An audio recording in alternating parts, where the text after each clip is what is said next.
चलो भैया, उतार लें अपना बोझा, इसको खोल लें। ओ भाई, फिर आ गए पढ़ने। बताओ, मुंह बन गया क्या? पढ़ने के नाम पे सबका मुंह ही बन जाता है ना। जब मैं भी 11th में पढ़ता था तो मेरा भी मुंह बन जाता था, है ना। अब वो भी बड़ा वाला, इतना ज्यादा कि बिल्कुल से पढ़ने को कोई ना कहे। दुनिया के और भी काम मुझसे करवा लो, मैं कर दूंगा, लेकिन पढ़ने को ना कहे। वाह भाई वाह, क्या बात है। लेकिन जब से बायो अमन आया है तब से तुम लोग पढ़ने लगे हो, तब से आप लोगों की पढ़ाई बहुत ही ज्यादा अच्छी हो गई है। ये आप लोग बताते हो नीचे कमेंट बॉक्स में अपना प्यार दे दे करके, ठीक है। क्लास 11th वाले बहुत रिक्वेस्ट, इतने दुनिया के सबसे अच्छे बच्चे क्लास 11th वाले होते हैं, और उनमें से भी सबसे अच्छे वाले ये जो मेरे को देख रहे हैं, जो मेरे को देख रहे हैं, आप सबसे अच्छे हो। यस यस यस, आपको ही कह रहा हूं। तुम यार, तुम सबसे अच्छे हो, सबसे अच्छे, सबसे सबसे। सोचो, अपने मन में सोचो, मैं अच्छा हूं, मैं अच्छा हूं, मैं अच्छा हूं। यार तुम तो हीरो लगते हो, यार तुम तो हीरो लगती हो, मतलब हीरोइन लगती हो, ठीक है। चलो देखो, आज का चैप्टर है हमारा, बहुत बड़ा सा चैप्टर है। ये बड़ा धाकड़ चैप्टर है, जैविक अणु, ठीक है। इसको बोलते हैं बायो मॉलिक्यूल, जैविक अणु के बारे में। देखो, ये चैप्टर थोड़ा सा कठिन है। कितना कठिन है? थोड़ा सा। लेकिन मैं इसे समझाऊंगा किस तरह, बिल्कुल इस तरह। तो क्या होगा, पूरा का पूरा समझ में आएगा। क्या होगा सर? पूरा का पूरा समझ में आएगा, ठीक है। तो देखो, बिल्कुल भी परेशान होने की जरूरत नहीं है। आप लोगों से हाथ जोड़कर रिक्वेस्ट कर रहा हूं कि एक नोट पैड लेके बैठो। नोट पैड मीन्स कि एक कॉपी पेन लेके बैठो, ठीक है। जो जो मैं बोल रहा हूं उस चीज को लिखना, क्योंकि इसमें थोड़ा सा क्या है, थ्योरी है, ठीक है। तो आप लोग भी मेरे से थोड़ा मदद करेंगे। मदद ये करेंगे कि थ्योरी में इसमें ज्यादा ना लिखने के बजाय मैं आपको समझाने पर फोकस करूं, और थ्योरी आप लोग लिख लो, ठीक है। मैं अपना कंटेंट लेकर के आया हूं। ये है मेरा पैड, ठीक है। ये है मेरी एनसीईआरटी। सबसे पहले आपको बता देता हूं, टोटल एनसीईआरटी पढ़ाऊंगा आपको। एनसीईआरटी से थोड़ा सा मैं बियॉन्ड जा सकता हूं, थोड़ा सा बाहर जा सकता हूं, क्योंकि मेरे पास है रेफरेंस। क्या है सर? रेफरेंस, ठीक है। तो बताइए, आप लोग तैयार हैं? Are you ready?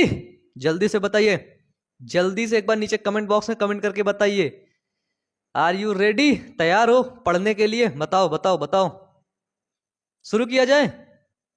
बोलो यस यस यस, बोलो बोलो यार। नहीं बोलना? मत बोलो, अच्छा बैठे रहो, ठीक है। चलो देखते हैं जैव अणु क्या होते हैं। सबसे पहले हम समझते हैं, ये जैविक अणु तो चैप्टर हो गया हमारा, ठीक है। हम समझते हैं जैव अणु क्या होते हैं, ये बायो मॉलिक्यूल क्या होते हैं। बायो लगा है, मॉलिक्यूल लगा, मतलब ये तो पता चल गया ये चचवा छोटे छोटे होते हैं, ठीक है। कुछ छोटे छोटे कोई चीज होते हैं, उन्हीं को बोलते हैं जैव अणु, ठीक है। तो देखो, जैव अणु सबसे पहले समझते हैं, बायोमॉलिक्यूल क्या होते हैं, ठीक है। तो देखो, वह अणु जो किसी जीव में पाए जाते हैं और ये जटिल कार्बनिक यौगिक के बने होते हैं। जैव अणु कैसे होते हैं? जटिल कार्बनिक यौगिक के बने होते हैं, ठीक है। जैव अणु अभी पूरा समझ में आएगा, ठीक है, पूरा का पूरा समझ में आएगा। और ये किस में पाए जाते हैं? ये अणु जो किसी सजीव में पाए जाते हैं उनको बोलते हैं जैव अणु, ठीक है। जैव अणु निर्जीव, जैव अणु का जो निर्माण होता है वो कहां पर होता है? तो वो सजीव के शरीर के अंदर होता है, और कुछ जैव अणु पेड़ पौधों से भी लिए जाते हैं, ठीक है, बायोमोलिक्यूल्स। इसके बाद यह शरीर के विकास तथा रख रखाव के लिए आवश्यक होता है। इसका अगर कार्य देखा जाए तो कार्य क्या होता है? तो शरीर का विकास तथा रख रखाव के लिए आवश्यक होता है, ठीक है। अब जैव अणु के एग्जाम्पल जैसे कार्बोहाइड्रेट, अमीनो एसिड, प्रोटीन, वसा, डीएनए और आरएनए, ठीक है। लिख दूं? कार्बोहाइड्रेट, प्रोटीन, प्रोटीन के बाद आपका आ गया जैसे लिपिड, ठीक है, फिर डीएनए और आरएनए, अमीनो अम्ल, ठीक है। ये सभी क्या हुए? तो ये सभी बायो मॉलिक्यूल्स हुए, ठीक है, बायोमोलिक्यूल्स बोले तो जैव अणु हुए, ठीक है। तो इसमें लिखना चाहो तो लिख लो कि वह अणु जो जटिल कार्बनिक अणु का बना होता है, ठीक है, जटिल कार्बनिक अणु का बना होता है उसे बोलते हैं जैव अणु। यह अणु किसी जीव के शरीर में पाया जाता है। इसका निर्माण मतलब कि जीवों के लिए इसका निर्माण जो होता है वो सजीवों के शरीर में होता है। यह शरीर के विकास तथा रख रखाव के लिए आवश्यक होता है। और इसकी एक डिफिनीशन और है बिल्कुल सिंपल वाली कि जीव ऊतकों में मिलने वाले सभी कार्बनिक अणु को जैव अणु कहते हैं, ठीक है। ये इंपॉर्टेंट है, ये डिफिनीशन है एनसीईआरटी में, ठीक है, कि जीव ऊतकों में, ठीक है, क्या है सर, तो जीव ऊतकों में मिलने वाले, ठीक है, जीव ऊतक मतलब कि सजीव की बात कर रहा है कि जीव ऊतक में मिलने वाले सभी जो कार्बनिक अणु हैं, ठीक है, कौन से अणु, सभी कार्बनिक अणु जैव अणु कहलाते हैं, ठीक है। ये मोस्ट इंपॉर्टेंट डिफिनीशन है। क्यों सर, अगर पूछू ये क्यों डिफिनीशन इंपॉर्टेंट है, तो ये सर एनसीईआरटी में लिखा हुआ है। कहां पर लिखा हुआ है, एनसीईआरटी में मेंशन है, ठीक है। चलिए आगे बढ़ने से पहले आपके बुक में तो अब सीधे बता दिया है भैया सूक्ष्म परीक्षण करो, है ना, सूक्ष्म परीक्षण करो। लेकिन जैव अणु के यदि प्रकार देखा जाए, काइंड्स ऑफ बायोलॉजिकल मॉलिक्यूल्स, ठीक है, काइंड्स ऑफ बायोलॉजिकल मॉलिक्यूल्स, ठीक है। देखो मैं ये चाह रहा हूं कि मैं थोड़ा सा इस सिलेबस के जो जितना सिलेबस है, ठीक है, मुझे पता है मैं आपको बहुत अच्छे तरीके से पढ़ाऊंगा, सच में कहता हूं, मैं अपना 100% देता हूं हमेशा आप लोगों के लिए, मैं दिन रात एक कर देता हूं, ठीक है। आपको लगता होगा भैया दिन भर टहलते रहते हैं, मेरे से ज़्यादा बिजी शेड्यूल किसी का नहीं होगा, ठीक है।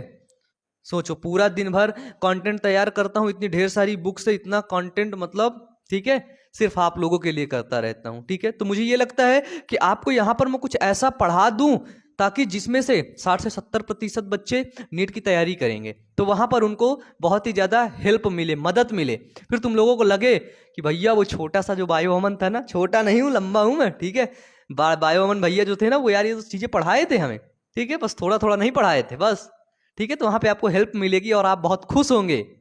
उस समय मेरे को याद करना वहां पे पहुंच करके, ठीक है, याद करोगे ना, बताओ जल्दी से, करोगे ना भैया। चलो, तो जो जैविक अणु होते हैं वो कितने प्रकार के होते हैं, तो आप लोग इसको हेडिंग डाल लीजिए, जैव अणुओं के प्रकार या फिर काइंड्स ऑफ बायोलॉजिकल मॉलिक्यूल। इसमें लिख लीजिए कि जैविक अणु दो प्रकार के होते हैं, अकार्बनिक और कार्बनिक, ठीक है। इनऑर्गेनिक बायोलॉजिकल मॉलिक्यूल और ऑर्गेनिक बायोलॉजिकल मॉलिक्यूल, बीएम, ठीक है। लिखिए इसको कि एक होते हैं अकार्बनिक जैव अणु, ठीक है, और सर दूसरे होते हैं कार्बनिक जैव अणु, ठीक है। पूरे चैप्टर को बहुत अच्छे तरीके से पढ़ते हुए चलेंगे, ठीक है, परेशान नहीं होने को बिल्कुल भी, रिलैक्स, ठीक है। नंबर के लिए नहीं पढ़ना, किसके लिए पढ़ना है सर, सीखने के लिए। क्या सीखने, कुछ नया सीखने के लिए पढ़ना है, ठीक है। चलो अब देखो, इसमें आप लोग लिखना चाहें तो लिख सकते हैं कि अकार्बनिक जो अणु होते हैं या फिर अकार्बनिक जो यौगिक होते हैं उनके प्रकार, मतलब वो क्या होते हैं अकार्बनिक, ये लिख रखा है रेफरेंस की बुक में, ठीक है, रेफरेंस बुक में है, एनसीईआरटी में नहीं है। तो अकार्बनिक यौगिक आप डालिए या अकार्बनिक जैव अणु, इसमें लिखिए कि इस प्रकार के यौगिक में कार्बन नहीं होता है। अकार्बनिक का मतलब क्या होता है सर, यानी कि जो कार्बन है वो नहीं होगा। आ लग गया ना। मन का मतलब क्या होता है, मन का मतलब मन होता है ना। आ लग गया अमन, मतलब कि इसका किसी चीज में मन नहीं कर रहा है ना। कुछ लोग बोल देते हैं अबे यार तुम्हारा मन नहीं लगता है, तुम्हारा खेलने में मन नहीं लगता है, मैं जो तुम्हें बता रहा हूं तुम मन लगा के नहीं सुन रहे हो। अरे भाई मेरा नाम है अमन, मेरा मन लगेगा ही नहीं, तो इस तरह इनका नाम है अकार्बनिक, इसमें कार्बन रहेगा ही नहीं। ठीक है, तो इसमें क्या होता है लिख लीजिए कि इस प्रकार के यौगिक में कार्बन नहीं होता है। ये सरल संरचना वाले छोटे अणु हैं जिनका आणविक भार कम होता है। इनमें जल, खनिज लवण, आयन व गैसें मिलती हैं। ठीक है, जल, ठीक है, खनिज लवण, आयन व गैसें मिलती हैं। किसके अंदर सर? तो वो देखने को मिलती हैं इनऑर्गेनिक कंपाउंड के अंदर, जो कि एक बायोलॉजिकल बायोमॉलिक्यूल का पार्ट होता है। ठीक है, सेकेंड पार्ट जो होता है उसको बोलते हैं कार्बनिक यौगिक ऑर्गेनिक कंपाउंड। ऑर्गेनिक कंपाउंड तो जानते हुए हो कि इसमें कार्बन उपस्थित होता है। ठीक है, बिल्कुल सिंपल है, कार्बन उपस्थित होता है। ये कार्बन के यौगिक होते हैं। इनमें कार्बन के अणु एक सीधी श्रृंखला के रूप में बंधों द्वारा परस्पर जुड़े हुए होते हैं। ठीक है, इसके एग्जाम्पल क्या है? इसमें एक चीज और ऐड करिएगा कि कार्बनिक अणुओं का आणविक भार उच्च होता है। ठीक है, यदि पूछा जाए इसका आणविक भार कैसा होगा, ठीक है, मॉलिक्यूलर वेट कैसा होगा, तो इसका उच्च होगा। और इसका क्या होगा? मॉलिक्यूलर वेट कम होगा। क्यों? क्योंकि इसमें कार्बन नहीं पाया गया, इसमें कार्बन पाया गया। ठीक है, तो कार्बनिक अणुओं का आणविक भार उच्च होता है और इनकी संरचना जटिल प्रकार की होती है। ठीक है, इनकी जो संरचना होती है सर वो कैसी होती है? तो वो होती है जटिल। ठीक है, अगर इसके एग्जाम्पल देखे जाएं तो कार्बोहाइड्रेट्स, लिपिड्स, प्रोटीन, न्यूक्लियोटाइड्स और न्यूक्लिक अम्ल होते हैं। ठीक है, क्या होते हैं सर? लिख लो, कार्बोहाइड्रेट्स, मैं बोल तो दिया, प्रोटीन, लिपिड, न्यूक्लिक एसिड, ठीक है, और न्यूक्लियोटाइड। ठीक है, न्यूक्लियोटाइड्स और विटामिन भी इसके अंदर पाए जाते हैं। ठीक है, विटामिन क्या पाए जाते हैं सर? विटामिन। अब मैं आपको एक चार्ट दिखाऊंगा, यहां पर क्या दिखाऊंगा? तो मैं अब आपको यहां पर एक चार्ट दिखाऊंगा और उस चार्ट को मुझे उम्मीद है आप लोग अच्छे तरीके से समझेंगे। ठीक है, चलिए उस चार्ट को मैं समझाने का प्रयास करूंगा। तालिका क्या बोलते हैं? तालिका फर्स्ट। और ये तालिका आपको वीडियो के लास्ट में सब देखने को मिलेगा। ठीक है, आराम से यहाँ पे देख लो, स्क्रीनशॉट लेना हो तो ले लेना, नहीं तो वीडियो के लास्ट में तुमको मिल जाएगा। बिल्कुल सब वीडियो के लास्ट में देखने को मिलेगा। ठीक है, चलिए इस चार्ट में आपको दिख रहा है, ऊपर लिखा हुआ है कोशिकाओं के कुछ प्रमुख यौगिक की मात्रा।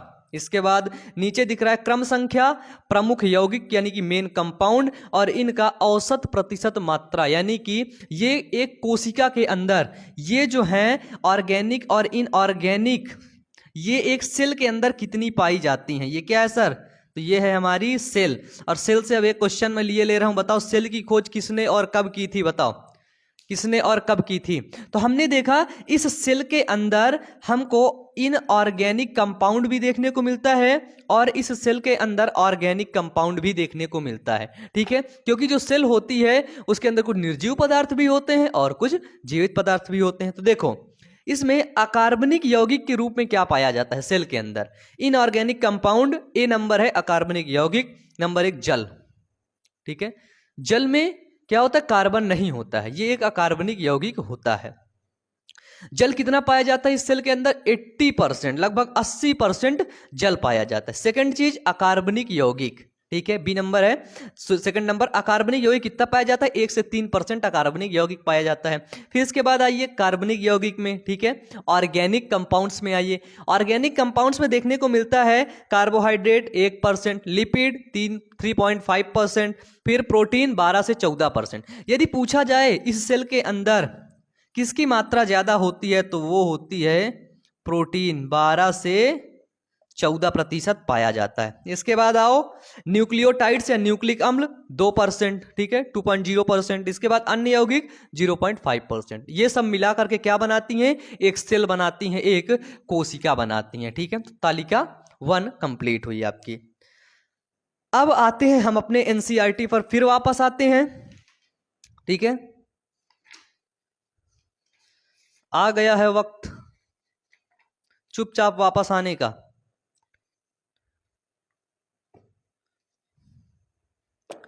हेडिंग बनाना है, अब इसको मिटा दूं मैं, चलिए इसमें से जो आप लिखना चाहें लिख लीजिए, फिर मिटा देता हूं मैं। अब नई हेडिंग बनेगी। अब हम लोग देखेंगे हमारे एनसीईआरटी में क्या हेडिंग है। अब यहाँ पे चीजें आ गई हैं मेरे को समझाने वाली। अब यहाँ पे आप बायोमॉलिक्यूल समझ चुके हो, छोटे छोटे जो जैव अणु होते हैं। इसके पहले कोशिका देखे, अब ये समझ लिए ये कोशिका में जो बायोमॉलिक्यूल होते हैं ना, किस तरह से काम करते हैं, और ये मॉलिक्यूल कहाँ से आए हैं अभी ये भी देखने को मिलेगा। हेडिंग है रासायनिक संघटन का विश्लेषण, हेडिंग है आपकी, ठीक है, रासायनिक संगठन का विश्लेषण। अच्छा, आप लोग सोच रहे होंगे कि भैया आप इतना मतलब इतनी बुक से क्यों पढ़ाते हो, ठीक है, तो मैं आपको बताऊं मैं इतनी ज़्यादा बुक से क्यों पढ़ाता हूं। मुझे शौक नहीं है ढेर सारी बुक के लेकर पढ़ाना। एनसीईआरटी में सिंपल सिंपल है, पढ़ा के निकल जाओ, ठीक है।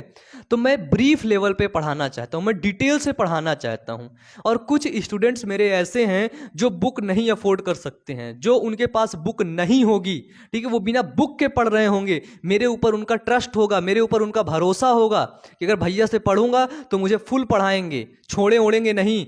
तो इसलिए मैं अपना पूरा 100% से भी ज्यादा परसेंट देने का आप लोगों के साथ प्रयास करता हूं, ठीक है। इसीलिए रातों दिन एक करता हूं। टाइम देख लो, बज रहे हैं 1, और सर ये दिन के 1 नहीं है, ये रात के 1 हैं, ठीक है। जब रात के 1 बजते हैं तो आंखें सोने को बोलती हैं, लेकिन ये सिर्फ और सिर्फ आपका प्यार है जो मैं जाग रहा हूं, है ना। वीडियो तो आपको 8 बजे मिलेगा ही।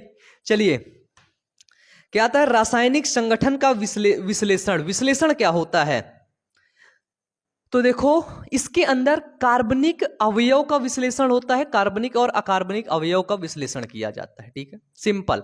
इसमें आप लोग लिखना चाहें तो आप लिख लीजिए, ठीक है, लिखिए पहले, ठीक है, मैं लिखवाता हूं। रासायनिक संगठन का विश्लेषण, आगे लिखिए कि किसी भी जीव ऊतक, किसी भी कोई जीव है उसका ऊतक, जैसे सब्जी या यकृत का टुकड़ा आदि को लेकर के खरल या मूसल की सहायता से पीसते हैं, ठीक है, लिखो, लिख लिए, ये है हमारा खरल,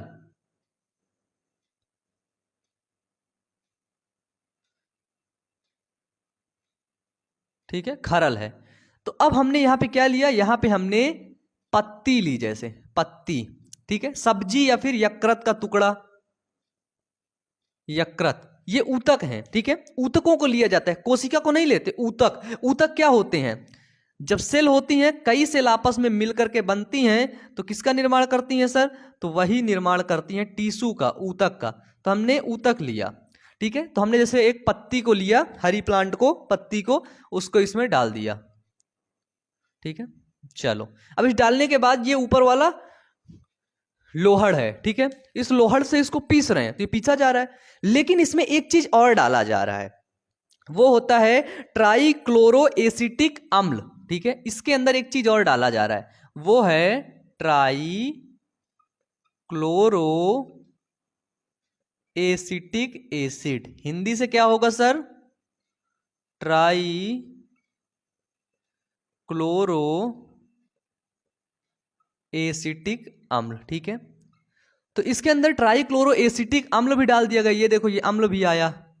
अब इसको हमने क्या किया, पीस लिया, पीस करके क्या बना लिया, पीस करके एक लुगदी जैसी संरचना बढ़ा लिया, ठीक है। अब इसमें पानी भी मिल गया, पत्ते भी मिल गए, तो कैसे बनेगा, जैसे समोसा खाते वक्त चटनी वैसा बन गया, ठीक है। बताओ, याद करो, समोसा खाते वक्त जो चटनी है वो बन गई, ठीक है।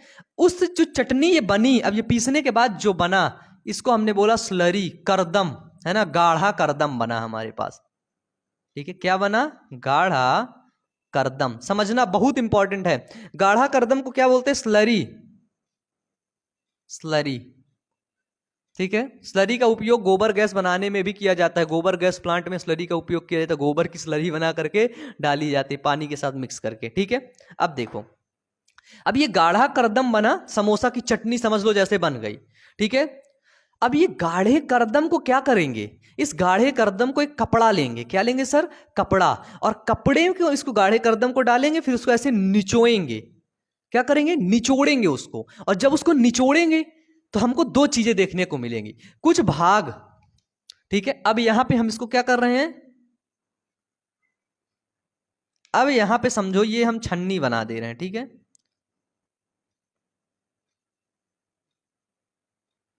निचोड़ने वाली छन्नी बना दे रहे हैं, ठीक है। यहां पे इस गाढ़े करदम स्लरी को डालते हैं और दबाते हैं, निचोते हैं। तो निचोने से क्या मिला, कुछ जो इसका वाटर वाला मतलब पार्टिकल है, जल, वो क्या हुआ, नीचे भर गया इसमें। ये थी हमारी गिलास। पी मत जाना अभी, ठीक है, कोई मुझसे बिना पूछे नहीं पिएगा, कि तुम लोगों को लगा यार भाई पत्ती का जूस मिल गया, फायदा करेगा, है ना। कुछ लोग तो फायदे के चक्कर में पता नहीं क्या क्या पी जाते हैं। वो उनको कोई घास है बता दो भाई ये बहुत फायदा करती है, दूसरे दिन पता लगे भाई वो पूरी घास है गायब हो गई वहां से, है ना। तो ये थी गिलास अपनी, ये मेरी गिलास है भाई, कोई पिए पिएगा नहीं। हाँ, मैं जूठी है मेरी गिलास, ये मैं अपना पानी जूठा कर देता हूँ, कोई मेरे से पिए तो पानी जूठा कर दो, हो गया। जूठा नहीं भी किया बता दो उससे भाई जूठा है ठीक है। अब अगर वो तुमसे प्यार करता होगा, ठीक है, तो वो पी लेगा, और अगर प्यार नहीं करता होगा तो तुमको 2 तमाचा मार के भगा देगा, भाग जूठा करके रखता है नालायक, ठीक है। तो देखो यहां पे हमको 2 रॉ मटेरियल मिलते हैं सर। एक ये ऊपर वाला, ठीक है, स्लरी, जैसे चटनी थी, चटनी को आप निचोड़ोगे तो कुछ पानी पानी वाला जो पार्टिकल होगा वो नीचे गिर जाएगा, ठीक है। लेकिन समोसा की चटनी आम वाम डाल के क्या क्या बनाता है वो, ठीक है, तो कुछ चीजें उसमें फंस जाएंगी, ठीक है।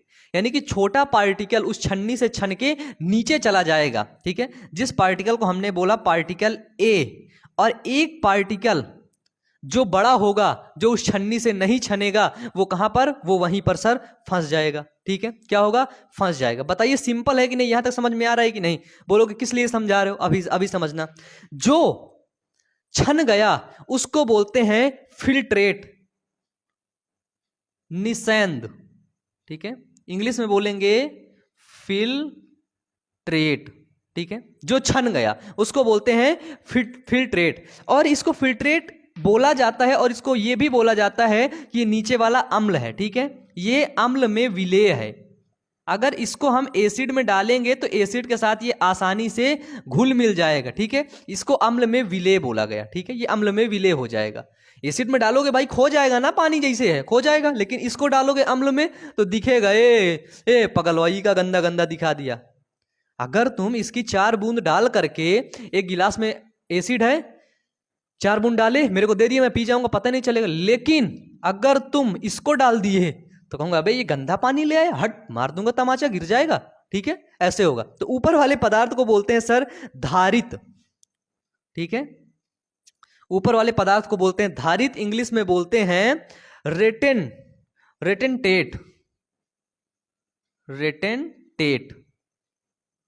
2 चीजें समझ में आई। इनको क्या बोला गया, तो ये सर अम्ल में अविलेय होते हैं, ये बोला गया, ठीक है, अम्ल में अविलेय होते हैं। तो यहां से हमको 2 चीजें देखने को मिली, कि जो अम्ल में विलेय होता है और एक अम्ल में विलेय नहीं होता है। अब देखो यहां पे मुझे एक बात अपने दिमाग से, अपने ज्ञान से, अपने बुद्धि से, अपने विवेक से सोच के बताओ, जो यहां से छन के आया है वो बड़ा पार्टिकल है या छोटा पार्टिकल है, बताओ, अपने बुद्धि विवेक से बताओ, बड़ा पार्टिकल है छोटा पार्टिकल है। बड़े पार्टिकल के लिए हम यूज करते हैं माइक्रो, ठीक है, माइक्रो छोटे पार्टिकल के लिए यूज करते हैं माइक्रो, ठीक है। तो सर यहां पे हमको 2 पार्ट देखने को मिलते हैं। एक सेकंड ना, कहां पे लिखा हुआ है, एनसीईआरटी में नहीं है क्या भाई, क्या प्रॉब्लम आ गई। यहां पे 2 पार्ट देखने को मिला, एक सेकंड ना,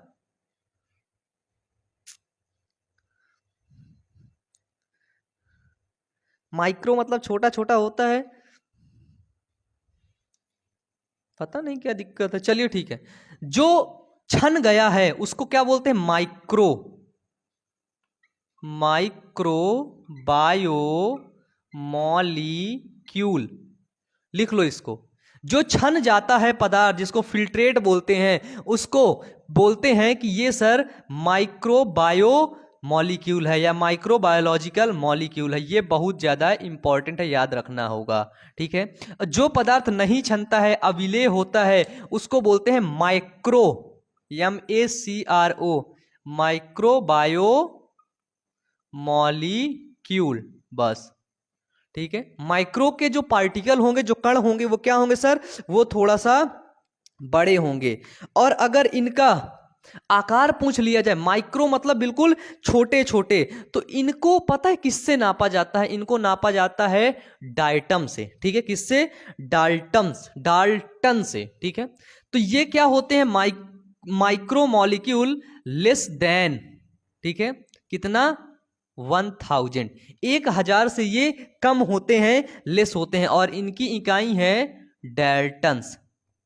ठीक है, 1000 से सर ये क्या होते हैं? 1000 से कम होते हैं, और इनकी इकाई, इनको जिस चीज से नापा जाता है, माइक्रो छोटी चीज को नापा जाता है, उसको बोलते हैं डाल्टन। जैसे आप चीनी लेने जाओगे, बोलोगे भैया आधा किलो चीनी दे दो, लेकिन अगर बोलोगे भाई दो डाल्टन का कोई मुझको तुम माइक्रो वो दे दो, मॉलिक्यूल दे दो, ठीक है, तो इसको नापेंगे डाल्टन से। माने बोलो भाई 2 किलो का यार माइक्रो बायोमॉलिक्यूल दिखा दो 2 किलो का। नहीं, बोलेगा भाई डाल्टन में बोल कितना चाहिए तेरे को। ठीक है, तो डाल्टन में कितना? लेस देन 1000, है ना। 1000 से कम डाल्टन वाले को क्या बोलते हैं? Micro molecule. ठीक है, और अब देखो, अब माइक्रो बायोमॉलिक्यूल किसको बोलेंगे? जो लेस हो किससे? 10,000 डाल्टन से, लेस देन 10,000 डाल्टन। ठीक है, सो जो कम होगा तो उसको बोलेंगे माइक्रो, है ना। और अगर पूछा जाए मोर देन, लेस देन तो इतना हुआ, और मोर देन 1000, ठीक है, 1000 से ऊपर 10,000 के बीच के जितने भी पार्टिकल रहेंगे, जितने भी कण रहेंगे, उनको बोलेंगे माइक्रो बायो मॉलिक्यूल। बताइए, ये 2 पॉइंट हैं जिनको मैं सोच रहा था कि आप नहीं समझ पाओगे, समझ गए या फिर नहीं समझ गए? बताइए।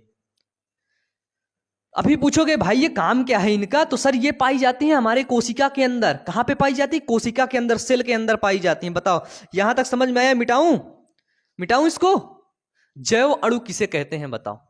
जैव अणु यानी कि जीव ऊतक में मिलने वाले सभी कार्बनिक अणु को जैव अणु कहते हैं। ठीक है, यानी कि जीवों के ऊतक में, जीवों के ऊतक बोले तो जो जीव है, कोई भी जीव है, उसके ऊतक में जो हमें चीजें मिल रही हैं, उसको हम लोग बोलते हैं जैव अणु। ठीक है, बताइए, क्लियर है यहां तक सर?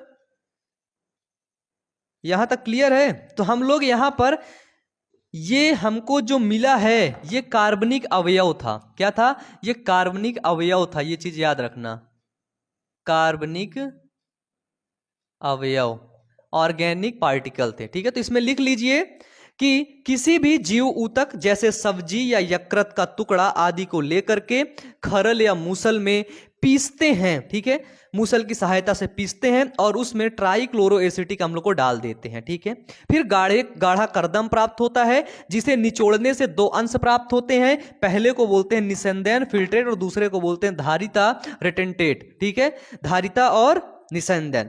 जो निस्यंदन होता है वो अम्ल में विलेय होता है, और जो धारिता होती है वो अम्ल में अविलेय होती है। जो निस्यंदन होता है उसको माइक्रोबायोलॉजिकल बायो मॉलिक्यूल के नाम से बात जानते हैं। जो 1000 से लेस देन होती है, इसको किससे नापा जाता है? डाल्टन से, और इसको इससे।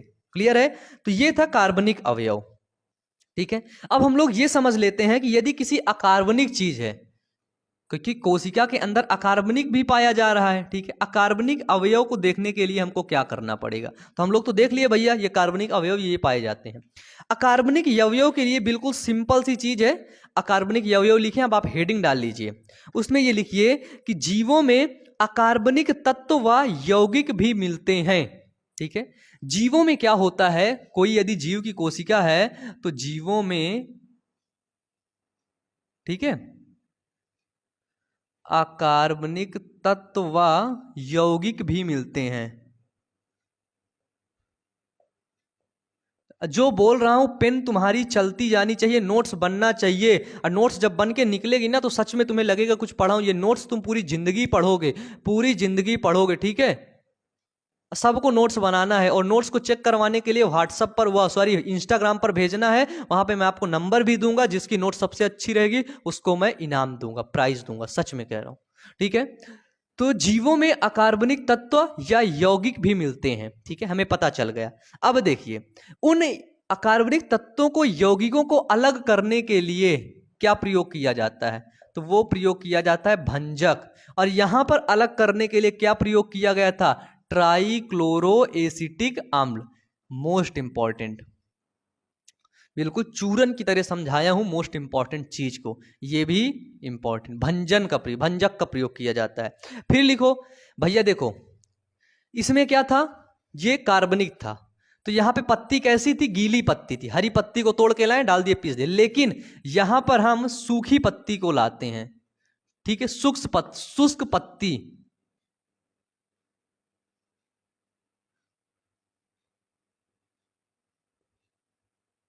ठीक है, शुष्क पत्ती को लेकर के आते हैं और इस शुष्क पत्ती को क्या करते हैं? अभी शुष्क पत्ती को लेके आएंगे तो इसका भार कैसा होगा? भार इसका होगा शुष्क भार, क्योंकि इसका जल क्या हो गया? वाष्पित हो गया है। ठीक है, अब इसके ऊतकों को पूर्ण रूप से जला दिया जाता है। अब ये पत्ती शुष्क है, इसमें जो टिश्यू पाए गए इसको हमने क्या किया? इसमें हमने फायर कर दिया, फायर लगा दिया है ना। इसको हमने क्या दिया?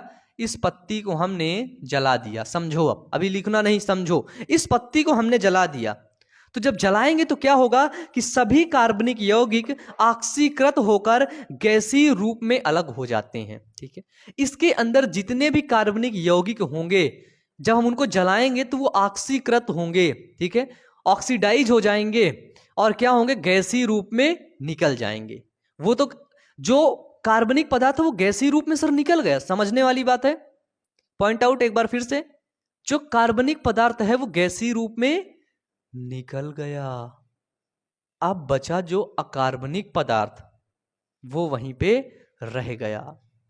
बताइए भैया, ये देखो, बस ये मैं एक प्लेट रख दिया था ना अपनी, वो प्लेट में ये पदार्थ रह गया। सर इसी पदार्थ को बोलते हैं भस्म, एसेस। इसी पदार्थ को बोलते हैं भस्म। इसी पदार्थ का तो टीका लगाते हैं, बताओ, टीका लगा के बिल्कुल या है ना, बोलो। सब लोग लगाते हैं भाई, लड़कियां लड़के दोनों लोग लगाते हैं।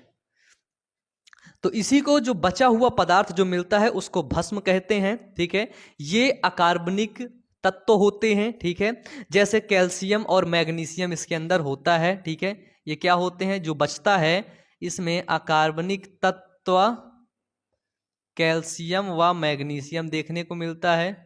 ठीक है,